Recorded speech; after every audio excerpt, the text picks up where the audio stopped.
The afternoon sun bathed Fort Collins, Colorado, in a golden glow. The park was alive with laughter and movement. Children playing tag on the grass, joggers pacing along the trails, families spreading out picnic blankets under the shade of towering oak trees. It was one of those rare days where everything seemed peaceful, where the world felt just a little bit kinder. Camille Johnson sat alone on a wooden bench near the pond, a thick hardcover book resting on her lap. A well-respected attorney, she rarely had time to simply sit and read, to lose herself in a world of words rather than courtrooms and legal battles. But today, she had stolen a moment for herself, and she intended to savor it. The stillness, however, was short-lived. The sharp screech of tires against asphalt shattered the calm, drawing the attention of a few bystanders. A police cruiser pulled up to the curb, its flashing lights casting harsh reflections on the pavement. The air shifted, the subtle energy of the park changing as two officers stepped out. They moved with the unmistakable authority of law enforcement, shoulders squared, expressions unreadable, the weight of their badges evident in their stance. Their eyes scanned the area, but almost immediately they locked onto Camille. She was the only person sitting alone. "Ma'am, can we speak with you for a moment?" One of them called out, his voice edged with something that felt more like suspicion than concern. Camille glanced up from her book, her posture relaxed but aware. Years in the legal system had sharpened her instincts, and right now, they told her this interaction was anything but routine. Still, she remained composed. "Of course," she said evenly, carefully marking her page before closing the book. The second officer stepped closer, his hand resting on his belt. "We got a call about some suspicious activity in the area. Mind telling us what you're doing here?" A flicker of confusion crossed Camille's face. Suspicious activity? She looked around. There were families laughing, couples strolling, an older man tossing breadcrumbs to a flock of ducks. What about her presence? She wondered, seemed out of place. "I'm just sitting here," she said slowly, holding up her book as if it might explain everything. "Reading." The officers didn't waver. "Can we see some ID?" The first officer asked, this time with a firmness that suggested it wasn't really a question. Camille's heartbeat quickened, but she kept her expression neutral. "I don't understand," she said, her tone measured. "What's the reason for this?" "It's routine," the second officer responded, though something in his voice suggested otherwise. Around them, a few people had begun to notice. Parents paused mid-conversation, joggers slowed their pace, some exchanging uneasy glances. The tension in the air became tangible. Camille exhaled through her nose, then reached into her bag. She wasn't about to escalate the situation, but she wasn't naive either. She knew how these moments could spiral. She pulled out her wallet and handed over her driver's license. The first officer took it, his eyes scanning the card for what felt like far longer than necessary. "Camille Johnson," he read aloud, his tone almost mocking. "What's your business here, Miss Johnson?" Camille's patience was wearing thin. "I live in this city," she said plainly. "I came here to enjoy the park. Is that a problem?" The officer's lips pressed into a thin line. "We'll see," he muttered, handing back her ID. But neither of them moved away. Instead, they lingered, their questions turning from standard to invasive. "Do you always carry a book like that around?" one asked, his voice laced with something Camille couldn't quite place. "Are you alone, or are you waiting for someone?" the other added, his fingers twitching near the radio clipped to his vest. Camille had argued high-stakes cases in court, faced down prosecutors, and defended clients in life-altering trials. But this was different. This was personal. "I'm not answering any more questions," she said firmly. "Not unless you tell me what I'm being accused of." For a moment, no one spoke. Then, the first officer stepped forward. "Don't get smart with us," he snapped. Camille held her ground. "I know the law," she said, her voice unwavering. "And I'm not breaking it by sitting in a public park. That should have been the end of it. It should have been enough. But it wasn't." The officer reached for her arm. "You're resisting," he declared. Camille hadn't moved. "What are you doing?" she asked, startled. But before she could say more, cold metal pressed against her wrists, snapping tight. The murmurs from the crowd turned into outraged whispers. Someone pulled out their phone. A young woman lifted her camera, recording the scene, her eyes meeting Camille's for a brief second. A silent exchange that said, "I see you. I won't let this go unnoticed. Stop resisting," the officer repeated, louder this time, as if performing for the growing audience. Camille's chest tightened, not from fear, not even from anger, but from the deep, soul-weary exhaustion of knowing exactly how this would play out, knowing that her word against theirs wouldn't matter. As the officers led her toward their cruiser, ignoring the protests from onlookers, Camille turned her head slightly. The young woman with the camera was still filming. This wasn't the end. It was only the beginning. The ride to the police station was suffocating. Camille sat in the back of the cruiser, her wrists aching from the metal cuffs biting into her skin. She kept her eyes on the window, watching the streets blur past, her own reflection staring back at her. She had spent years defending people against wrongful arrests, standing in courtrooms arguing for justice. And now, she was on the other side of it. The absurdity of the situation struck her, but there was no humor in it. Only a cold, simmering anger that sat heavy in her chest. When they arrived at the station, the atmosphere turned even colder. The walls were a dull gray. The fluorescent lights buzzed overhead, casting everything in a harsh, sterile glow. The officers barely spoke to her as they processed her. Just mechanical orders barked without a hint of emotion. "Hands on the counter," one commanded. She obeyed. They took her fingerprints, pressing her fingers roughly against the ink pad before rolling them onto a sheet. Then came the mug shot. The camera clicked once. No retakes, no adjustments, just one shot capturing the moment. A moment Camille knew would never define her, no matter how hard they tried to make it. They led her to a small holding cell, the door clanking shut behind her. The metal bench was cold, the air stale.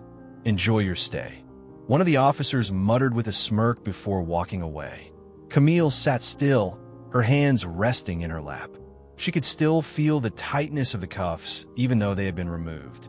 The humiliation of it all settled deep into her bones. Not because she was ashamed, she had done nothing wrong, but because she knew exactly why she was here. She had seen it happen to others before. This wasn't about law enforcement. It wasn't about keeping the community safe. It was about power. Hours passed in silence. She tried to stay composed, but her mind kept circling back to the moment in the park. The way they had looked at her, the way they had spoken to her, the way they had decided, in an instant, that she didn't belong there. The sound of footsteps broke her thoughts. A younger officer, barely in his 20s, stood outside the cell, holding a clipboard. He didn't look at her when he spoke. "Miss Johnson, you're being charged with resisting arrest and obstructing a peace officer." His tone was flat, impersonal, as if he were reading from script. Camille straightened, her eyes narrowing. "On what grounds?" "You could discuss that in court," he replied, not bothering to elaborate. And with that, he turned and walked away. Camille exhaled slowly. She had spent years navigating the law, using it to protect those who had been silenced. Now, she had to use it to protect herself. The charges were flimsy, a weak attempt to justify what had happened. She knew she could fight them, but more than that, she knew she had to. Eventually, the cell door opened again. A different officer, one who had nothing to do with her arrest, stepped inside and informed her that she was being released on bail. No apology, no explanation, just another order. When Camille stepped outside, the cool night air hit her like a wave, washing away the sterile staleness of the station. She spotted a familiar figure standing near the curb. Marissa, her friend, rushed forward, relief and concern etched into her face. "Camille," Marissa breathed, gripping her shoulders. "Are you okay?" Camille nodded, but her body betrayed her with a slight tremor. "I'm fine," she said, but the word felt hollow. Marissa studied her for a moment before pulling her into a brief, tight hug. "Come on, let's get out of here." The drive home was quiet at first. Marissa kept glancing at her, waiting for her to speak. Finally, Camille did. "I'm not letting this slide, Marissa. Not this time." Marissa tightened her grip on the steering wheel. "What are you thinking?" "I'm thinking I'm tired of this happening," Camille said, her voice steady. "I have the tools, the knowledge, The resources. I'm going to fight back. That night, long after Marissa had dropped her off, Camille sat at her kitchen table, surrounded by stacks of legal pads and open law books. She wrote furiously, outlining a case, preparing for the battle ahead. Her hands shook, not from fear, but from determination. She wasn't just fighting for herself. She was fighting for everyone who had ever been silenced. Camille sat at her kitchen table, the soft glow of a desk lamp illuminating the stacks of legal pads, law books, and printouts spread before her. The quiet hum of the city outside her window was a stark contrast to the storm of thoughts raging in her mind. She had spent the entire night combing through case law, researching precedents, and outlining her lawsuit against the officers and the police department. This wasn't just about her wrongful arrest. This was about accountability, about ensuring that the power of a badge could no longer be wielded as a weapon against innocent people. Her phone vibrated, the screen lighting up with a notification. Another message of support. Over the past few days, ever since the video of her arrest had gone viral, people have been reaching out, some offering legal assistance, others sharing their own experiences of being harassed or profiled by law enforcement. What had started as her personal fight was quickly turning into something much bigger. She opened the latest message. Camille, I saw what happened to you. The same thing happened to my brother last year. He tried to fight it, but they made it impossible. Please don't stop. We need people like you to stand up for us. She exhaled, running a hand over her face. She had expected outrage, but what struck her the most was the sheer number of people who had similar stories. People who had been mistreated, humiliated, and silenced. She was no longer fighting for just herself. This was bigger than her, and that realization fueled her even more. By the end of the week, Camille had a legal strategy in place. She was filing a civil rights lawsuit against the officers for wrongful arrest, abuse of power, and racial profiling. She was also targeting the department itself, holding them accountable for their failure to prevent such behavior within their ranks. But not everyone supported her decision. When she walked into her law firm that morning, she could feel the tension before anyone even said a word. Her colleagues were watching her, some with admiration, others with barely concealed concern. It didn't take long before she was called into the managing partner's office. The door shut behind her, and she faced Thomas Grayson, a senior partner with decades of experience and a carefully crafted reputation to maintain. He leaned back in his chair, fingers steepled as he studied her. Camille, he began, his voice calm, measured. I think we need to talk about your situation.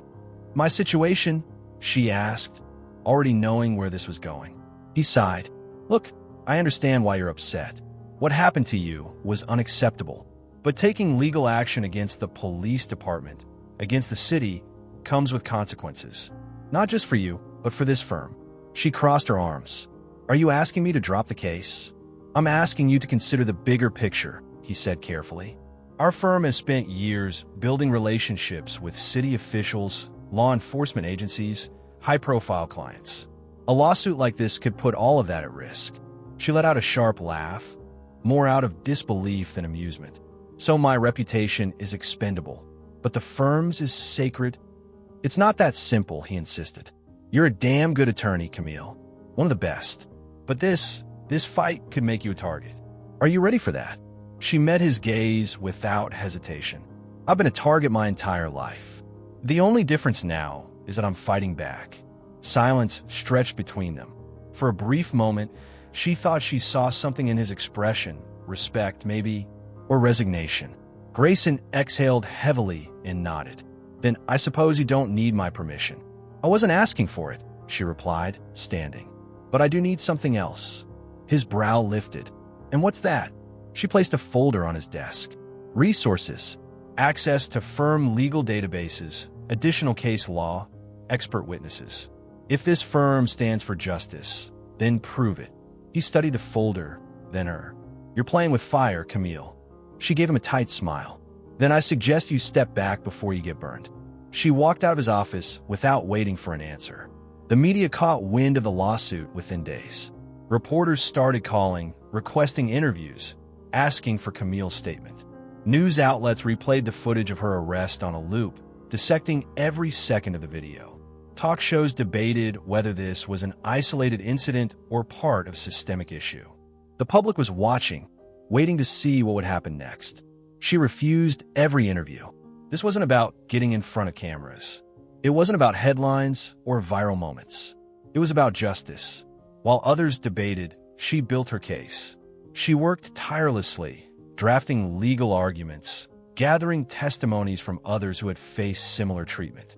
The young woman who had recorded the video reached out, offering the full, unedited footage. A former police officer contacted her, willing to testify about the culture of racial profiling within the department.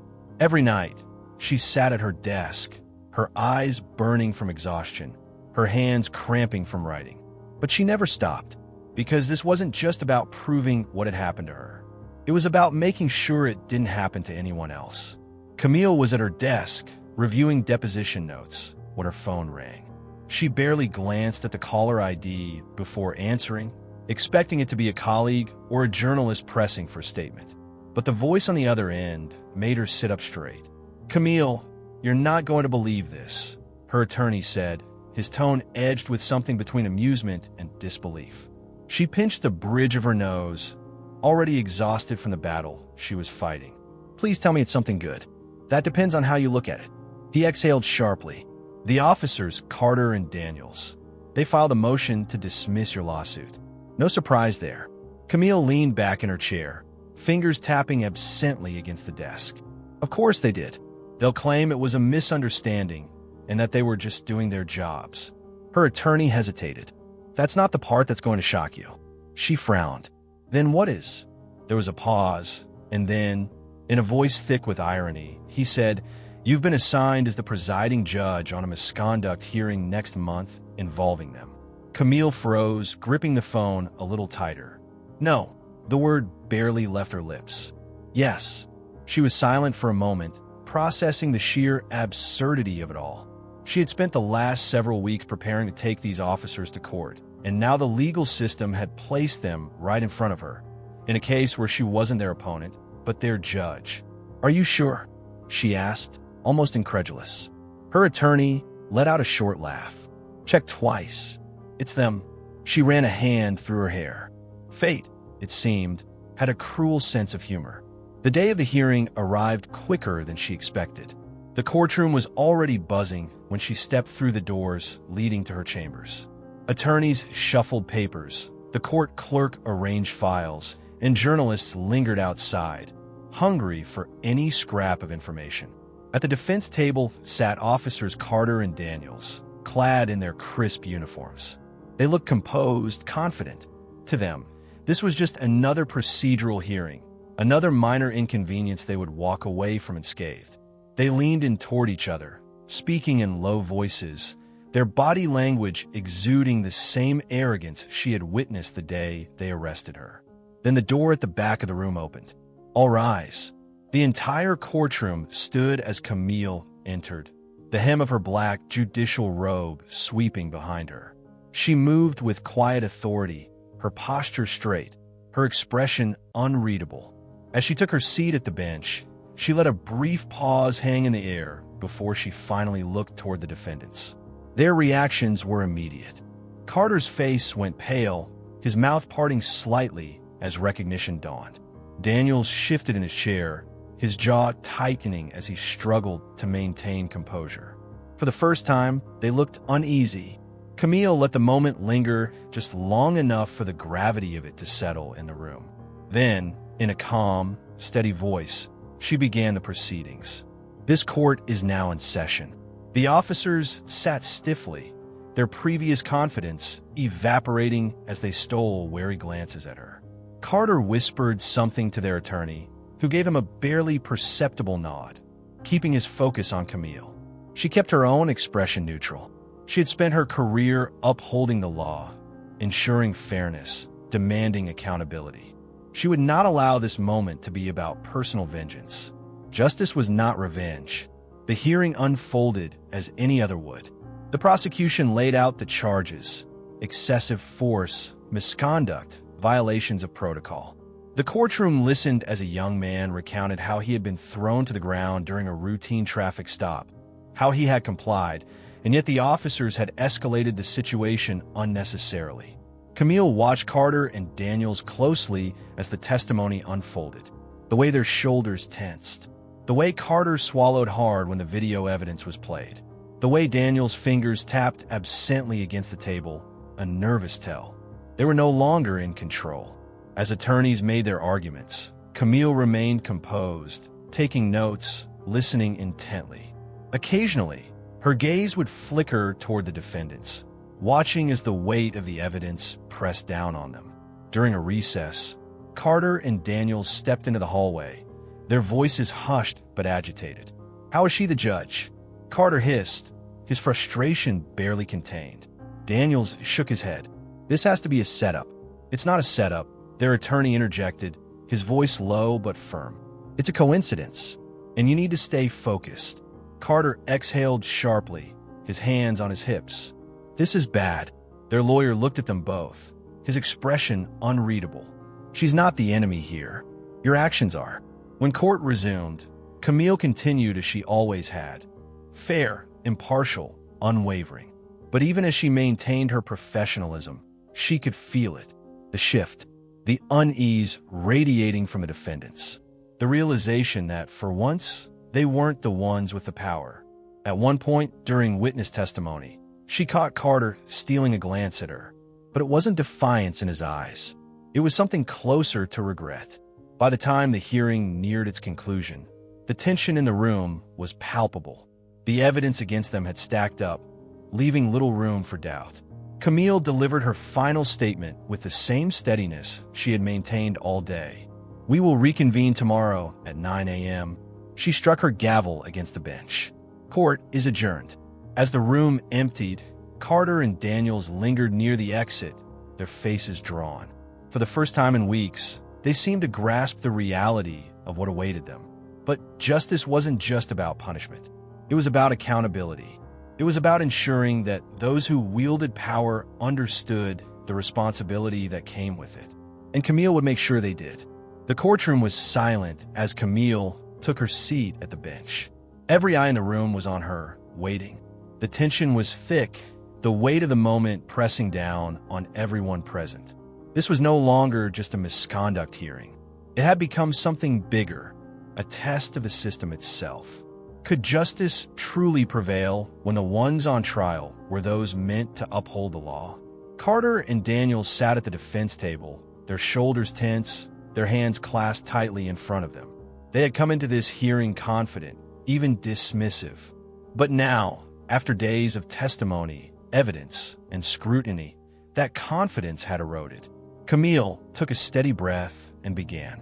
"The role of law enforcement is to protect and serve with integrity, respect, and fairness," she said, her voice even, unwavering. "When those entrusted with this responsibility abuse their power, they betray not only the people they are sworn to protect, but also the very foundation of justice." The room remained eerily still. She continued, her gaze shifting between the two officers. "The evidence presented in this case has made it undeniably clear that Officers Carter and Daniels acted with unnecessary force, disregarded protocol, and failed to uphold the ethical standards of their profession." Daniels swallowed hard, his fingers twitching against the table. Carter sat rigid, his jaw clenched. "There must be accountability," Camille stated firmly. "Therefore, Officers Carter and Daniels will be suspended without pay. They will be required to complete an extensive retraining program focused on ethics, de-escalation, and community engagement. Furthermore, their disciplinary records will be permanently noted in the system, ensuring that any future infractions are met with appropriate consequences." A murmur rippled through the courtroom. Some had hoped for harsher penalties. Others were surprised there was any consequence at all. For too long, officers had walked away from these hearings unscathed. This time, there were repercussions. Camille struck her gavel. "This court is adjourned." Chairs scraped against the floor as people began to stand, some whispering, some simply taking in the moment. Reporters scribbled furiously in their notepads. The case would be in headlines by morning. As Camille gathered her notes, she heard hesitant footsteps approaching. She looked up to see Carter standing a few feet away. His expression was unreadable. Gone was the smugness, the dismissiveness. In its place was something quieter. He hesitated before speaking, his voice barely above a whisper. "Your Honor, I'm sorry." For a long moment, Camille didn't respond. She studied him, searching for sincerity, wondering if he even fully understood the gravity of what had happened. An apology was easy. Change was harder. She gave him a small nod, but said nothing. Words weren't enough. Only actions would prove whether anything had truly shifted.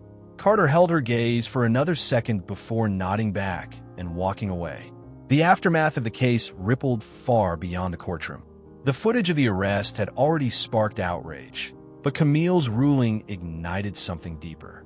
Conversations about police accountability spread across the city and beyond. Protests erupted, not just in anger, but in demand for reform. Community leaders, activists, and even members of law enforcement came together to discuss real, tangible changes. Policies were re-examined. Training protocols were questioned. A movement began to take shape. Camille became a reluctant figurehead in the fight for justice, though she never sought the spotlight. She didn't do this for attention. She did it because it was necessary, because too many others had suffered in silence. One evening, as she was leaving the courthouse, an older woman approached her. Her hands trembled slightly as she reached out, gripping Camille's arm. "Thank you," the woman said, her voice thick with emotion. "What you did in there, it gives the rest of us hope." Camille felt the weight of those words settle deep within her.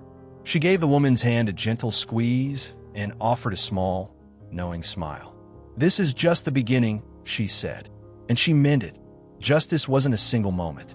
It wasn't a verdict or a sentence or even a ruling. It was a fight that had to be waged every day, and Camille was ready for it. If this story made you think, don't just scroll away. Take action.